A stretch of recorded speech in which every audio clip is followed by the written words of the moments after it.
To'xta.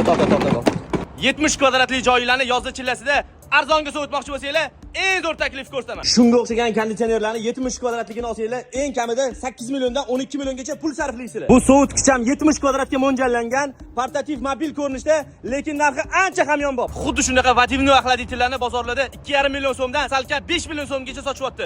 Taxmin qilib turinglar, yarim naqkalali necha pulgacha narxini tushira oladi. Vadivno axladitellarni ichkaridagi yopiq zonalarda emas, shunaqa yozi jaziramasida ko'chada ishlatsanglar ham bo'ladi. Agarda aytilgan narxim любой internet do'konlardan arzon bo'lsa, shu videoni hamma yoqlarga jo'natib qo'yasizlar. Vadivno axladitel ishlatishni bilmaydiganlar uchun shu yerdan suv bachokaga to'ldiriladi, ichidagi nasosni suvni tepaga ko'tarib, yon tomonlariga bambuklarga bir xilda sirkulyatsiya qilib beradi. Sistema ishga tushgandan keyin tashqari tomondagi issiq havoni tortib, sirkulyatsiya bo'lib turgan suv bilan bambukdan o'tkazib, oldidan salqin muzdek havo beradi. Upravleniyada 1 emas 3 ta skorosti, shamolli yo'nalishini tepadan pastga, o'ndan chapga boshqarsanglar ham bo'ladi. Vadivno axladitel faqatgina xonani sovutish emas, pomesheniyadagi changlarni o'ldiradi, xonani vlajnisini oshiradi. Shuning uchun ham kasalliklar ancha kamroq bo'ladi. Asligi bu xonanglarni sovutib, changlardan tozalab, vlajnisini oshirib beradigan o'zi ancha qimmat bo'lgan apparatni bor yo'g'i $129 qilib beraman. Bunaqa eksklyuzivniy narxlar faqatgina podpiska bosib qo'yganlarga.